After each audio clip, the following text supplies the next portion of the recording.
O programa a seguir é livre para todos os públicos.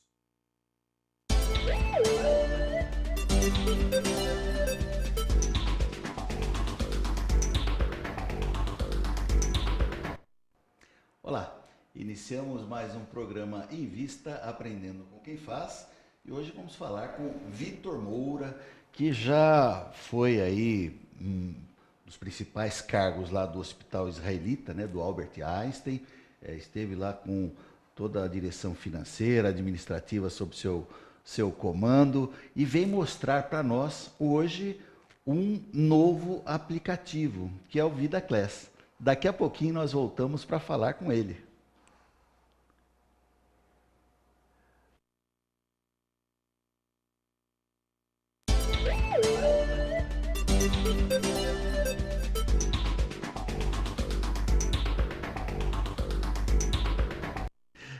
Voltamos agora sim.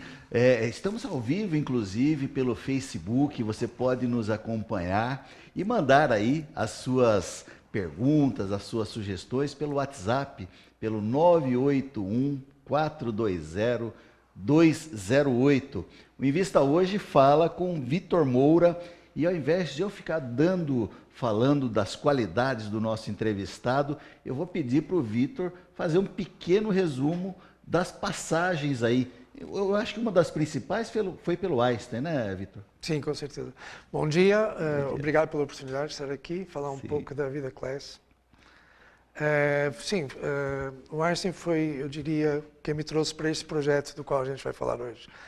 Mas vale a pena falar um pouquinho do anterior, né? Inclusive de onde você veio, que você é português de nato. Eu sou português e eu sempre faço um resumo para as pessoas que curiosas me perguntam de onde eu sou.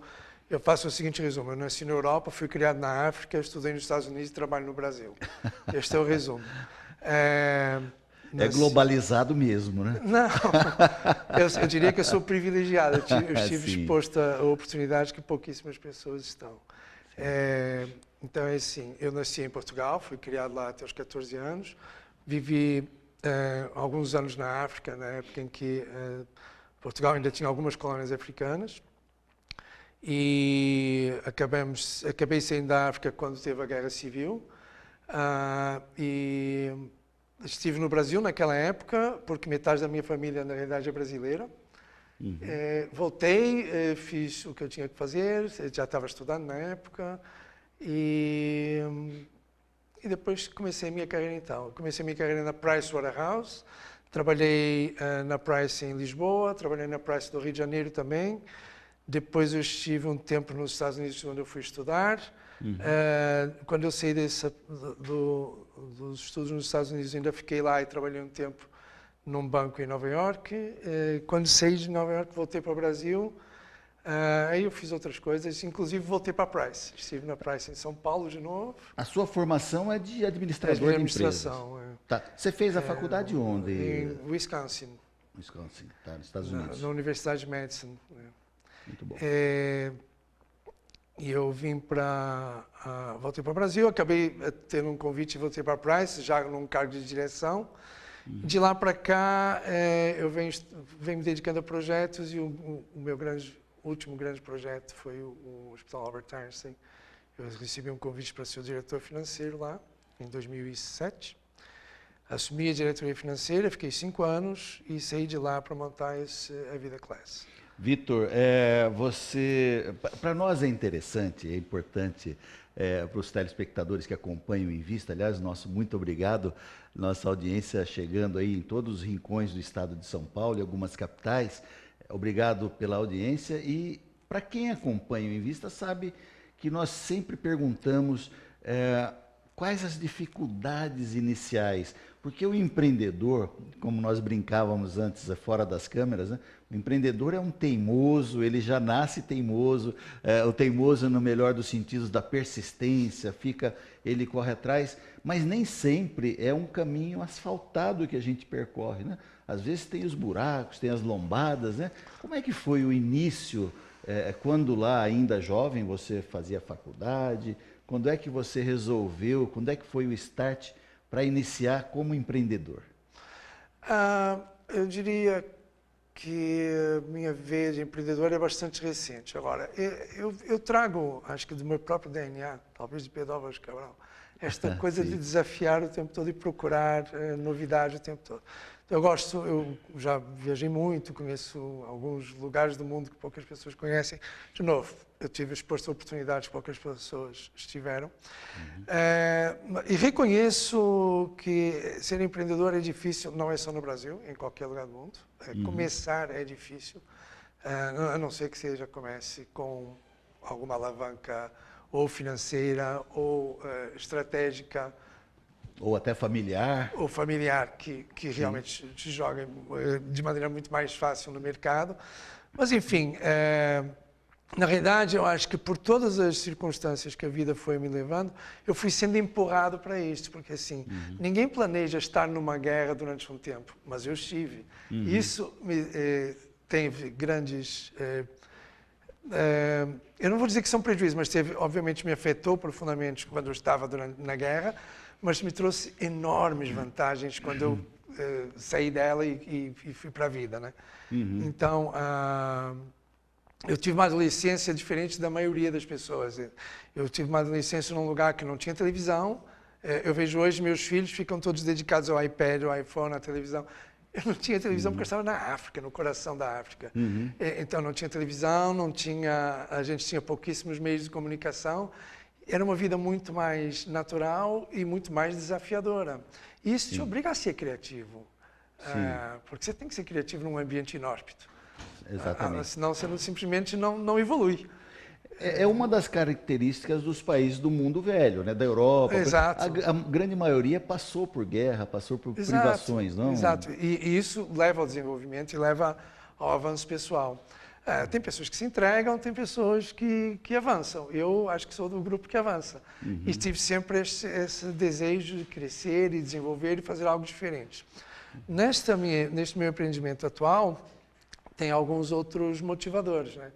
Assim, eu não sei exatamente até que ponto você quer descer no detalhe, mas eu estou no Brasil. Eu não estou no Brasil porque eu nasci no Brasil. Eu estou no Brasil porque é uma opção. Eu escolhi estar no Brasil. Sim. Então as pessoas falam, é muito difícil, no Brasil é muito difícil. Eu escolhi esse difícil. Sim.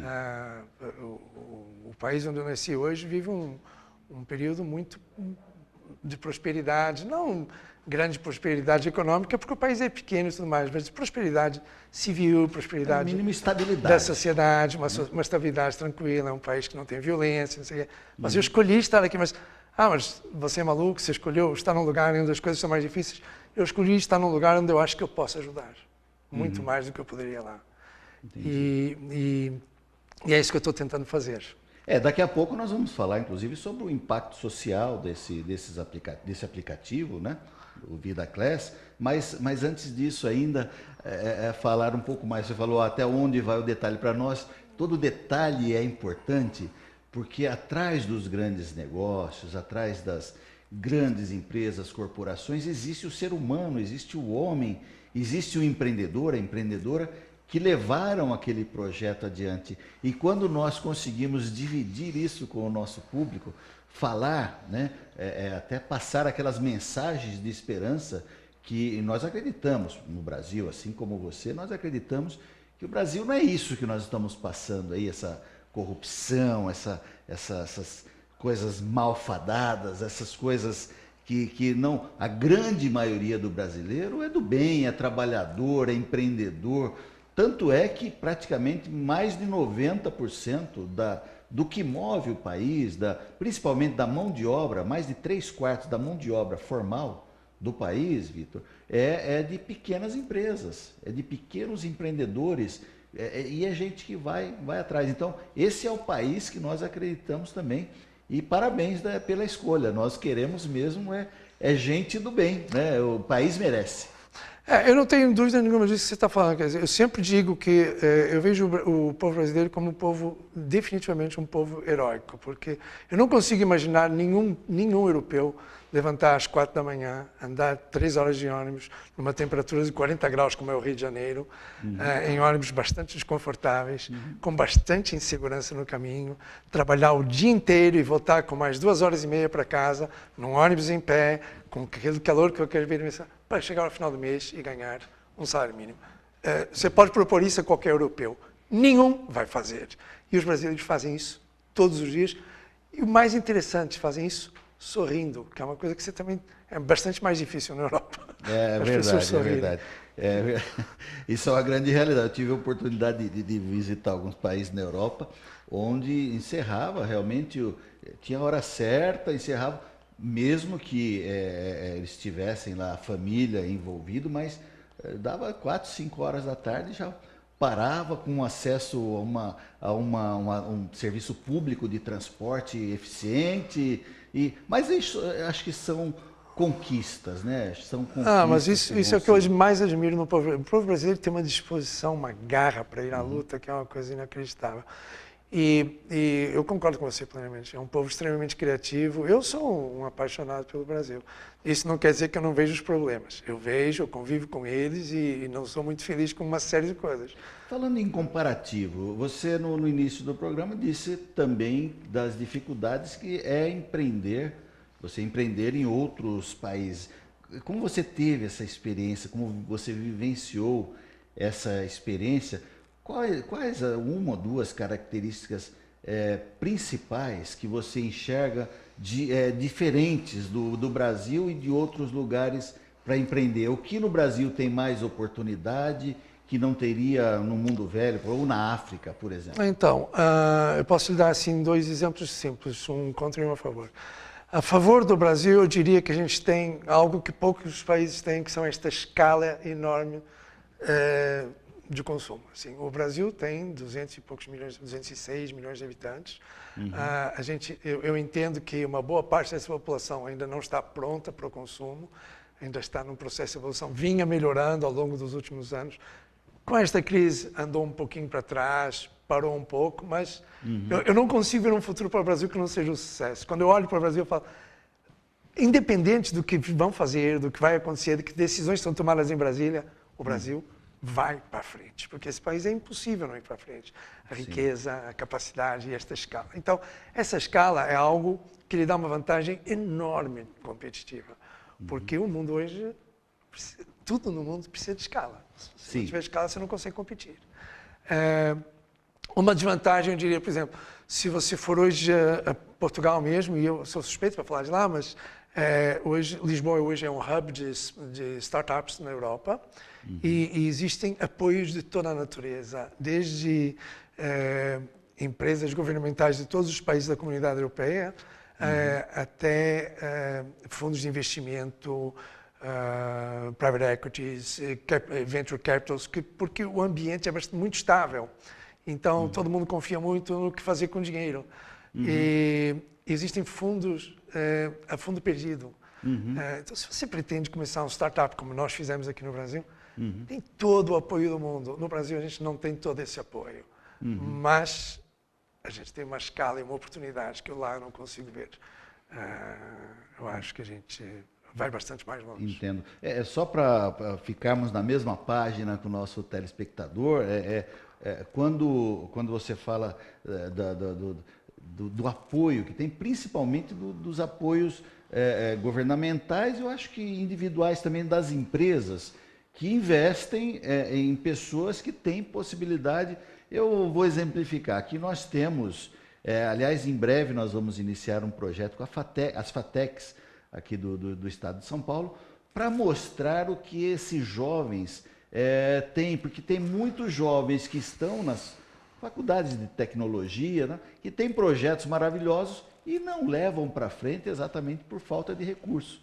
O que o Vitor está dizendo é que lá em Portugal, ele exemplificou, tem todo esse apoio e sabe que terá um retorno. Por isso fazem até a fundo perdido, colocam o dinheiro e nem tem a necessidade de ter esse dinheiro de volta. Estão investindo no próprio país. Para gerar emprego, para gerar evolução, enfim.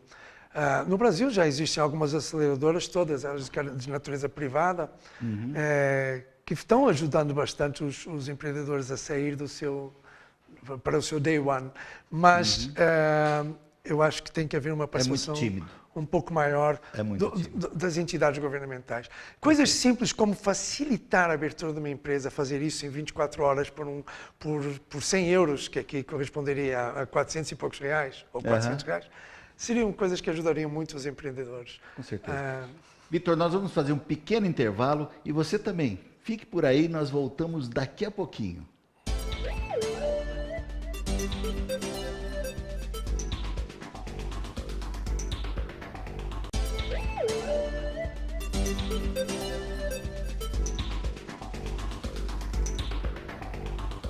Estamos de volta com o programa Em Vista, aprendendo com quem faz, falando hoje com o Vitor Moura. O Vitor, apesar de não ser médico, teve aí uma atuação importante no Einstein e algumas outras ligações diretas com a medicina. E aí o levou, com certeza, eu quero que ele conte essa história, esse português empreendedor que já passou pela África, Estados Unidos, Portugal e Brasil e tantos outros países aí, que juntou toda essa experiência e colocou aí num aplicativo que tende aí a dar um impacto social importante, principalmente nessa área que nós temos muita carência no Brasil, que é a área da saúde. É um problema sério, eu diria que a segurança é muito difícil, outros problemas, mas a saúde, se a gente for elencar, talvez esteja em primeiro lugar. Vitor, vamos falar um pouquinho do aplicativo que você... quando que você começou a desenvolver? Quando que surgiu a ideia? Essa ideia surgiu exatamente quando eu estava no Einstein, de 2011 para cá, 2012. Eu fazia parte do corpo diretor do Einstein, eu era o diretor financeiro, mas ao mesmo tempo eu era também do comitê gestor do Hospital do Embu-Mirim. O Hospital do Embu-Mirim, que tem o nome de Hospital Moisés Deutsch, é um hospital público que a prefeitura, na época do prefeito Kassab, construiu e deu para a gestão do Einstein junto com uma OS, que é a CEJAM. Eu fazia parte desse comitê gestor, tive a oportunidade de ajudar a montar o finalzinho do hospital, porque a prefeitura entregou apenas a edificação, a gente teve que aparelhar o hospital, preparar o hospital para receber pacientes, enfim. Sim. Foi até um processo bastante rápido, tinha uma certa urgência, a gente fez. E eu estive envolvido desde o início. E fazia parte do conselho gestor. É muito interessante, porque o conselho gestor é composto por representantes do Einstein, que era eu e o diretor do Instituto de Responsabilidade Social do Einstein, 2 representantes da comunidade local, que é o Jardim Ângela, Embu-Mirim, né? E aí a parte médica, enfim, todos os componentes de um conselho normal de gestão de um hospital.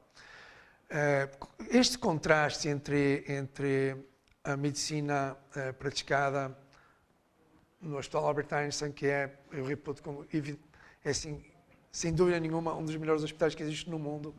Tenho um grande respeito, uma grande admiração por todo aquele trabalho. O mesmo trabalho sendo feito num hospital público, porque é o mesmo trabalho, com a mesma qualidade, com a mesma segurança do paciente, com as mesmas motivações para cuidar das pessoas, mas tem um contraste básico que é a questão do acesso. Assim. O que ficou claríssimo na minha cabeça é que assim, não adianta só ter boa medicina, você precisa dar o acesso. E este é o problema da saúde, eu acho, no país. Assim. O SUS é um belíssimo programa público de saúde. Ele tem ilhas de excelência espetaculares, eu posso mencionar uma meia dúzia, mas me lembro agora de caras assim, o INCOR, o Hospital das Clínicas. O Hospital das Clínicas é uma referência mundial. São espetaculares, mas o grande problema é o acesso. Nós temos 160 milhões de pessoas que não têm plano de saúde. Então essas pessoas não conseguem ir ao Einstein, não conseguem ir ao Hospital Oswaldo Cruz, não conseguem ir às grandes instituições que fazem um atendimento privado. E foi com a visão dessa falta de acesso e com a visão de dar acesso que eu desenvolvi a plataforma que hoje está no ar. Do Vida Class. Que se chama Vida Class. Eu comecei a desenvolver isso exatamente com essa visão de que as pessoas precisavam ter acesso a uma saúde de qualidade, como aquela que o Einstein estava provendo no próprio Hospital do Boimirim, mas em quantidades maiores, porque a gente consiga atender mais pessoas no caminho.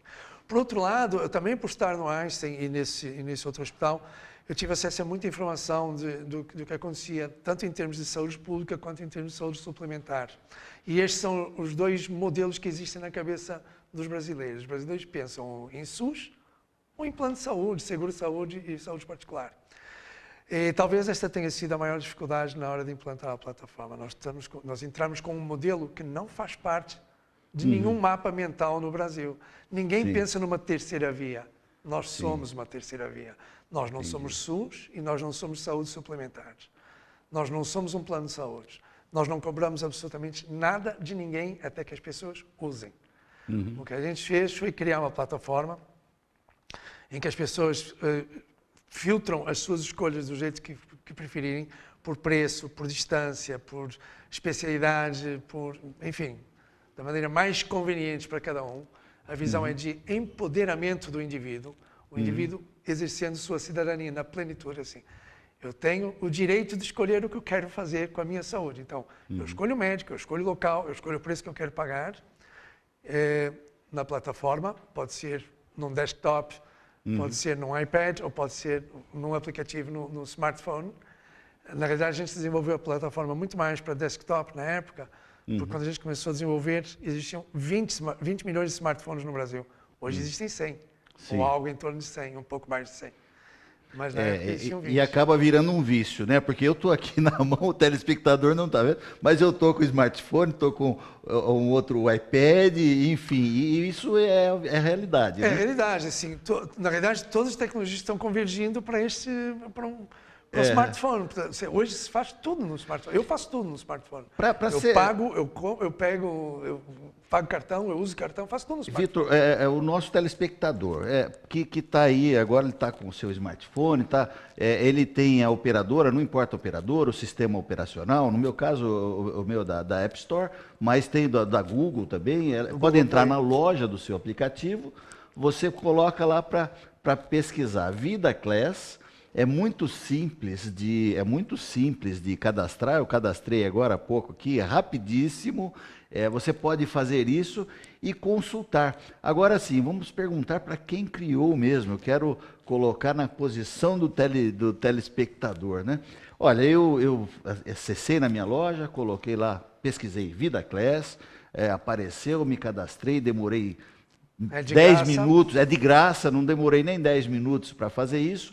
Quais as vantagens que eu terei de ter esse aplicativo e de consultar esse aplicativo, Vitor? Bom, primeiro, quem usar o aplicativo tem acesso a uma rede já bastante razoável de prestação de serviços médicos, odontológicos, de acupuntura, de psicologia, de fonoaudiologia, de fisioterapia, uma série de coisas que até servem não só para quem não tem plano, mas para quem tem também, porque os planos não cobrem todas estas frentes que eu acabei de mencionar. A vantagem é que eu negocio com cada parte cadastrada hoje no meu site como prestador de serviço descontos que não fariam sentido se não fossem na web.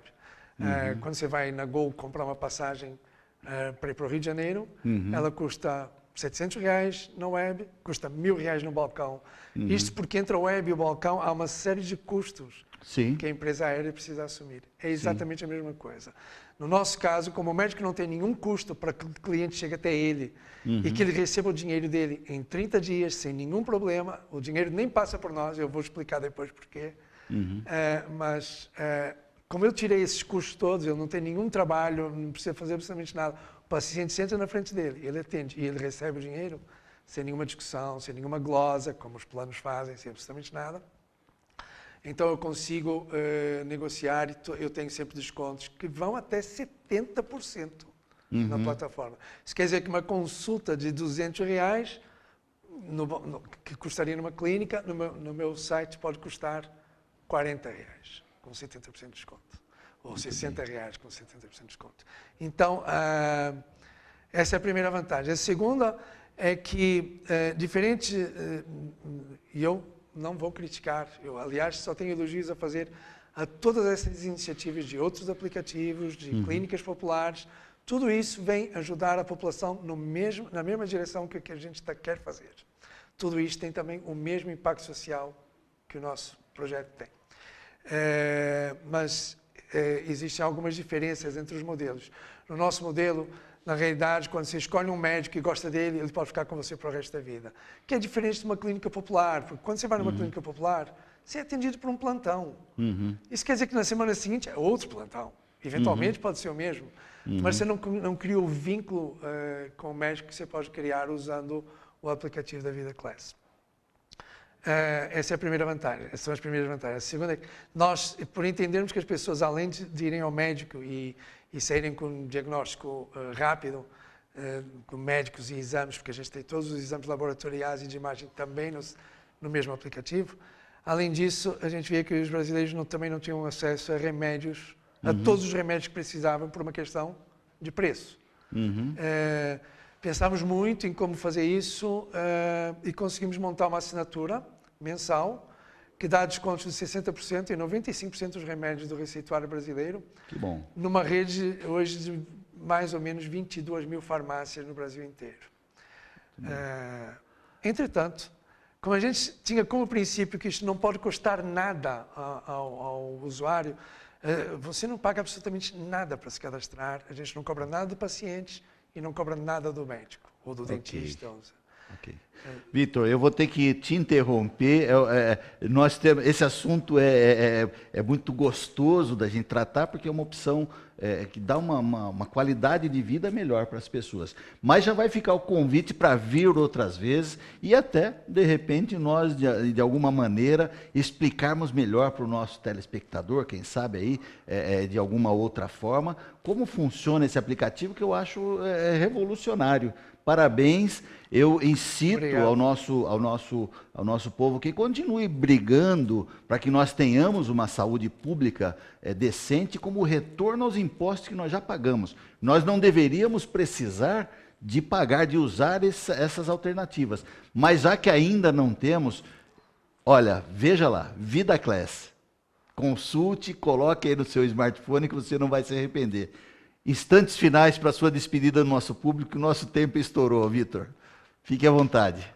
Bom, muito obrigado pela oportunidade de estar vindo aqui. Na realidade, o que a gente pretende é que as pessoas tenham acesso, consigam se tratar, consigam se cuidar, porque isso é que vai fazer o Brasil melhor. Com certeza. Obrigado. Muito obrigado, agradecemos em primeiro lugar a Deus que nos permite estar aqui falando com vocês e o Invista vai ficando por aqui. Até mais.